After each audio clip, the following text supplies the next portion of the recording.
David Licauco nagpakita na ng motibo sa babaeng ito, sino siya ating kilalanin.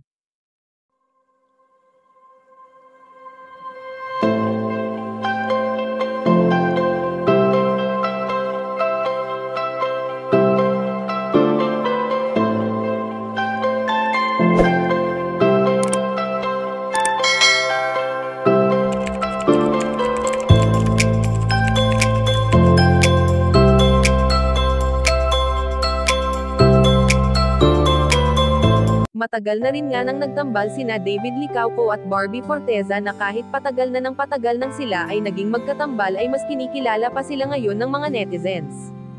Alam naman natin kung gaano kainit na pinag-uusapan online ang nakakatuwang mga videos ng barda sa tuwing sila ay magkasama ay talaga namang hindi nawawala ang kulitan na namamagitan sa kanilang dalawa.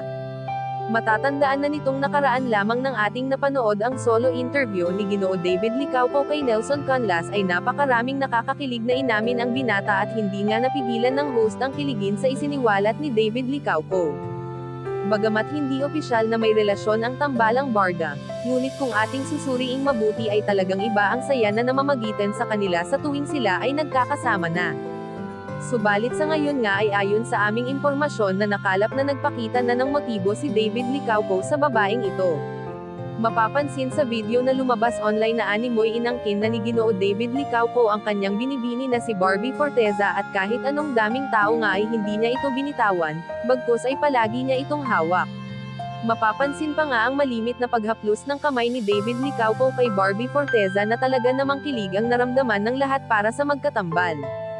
Kayo mga kachika, anong masasabi nyo dito? Please leave the comment and don't forget to subscribe.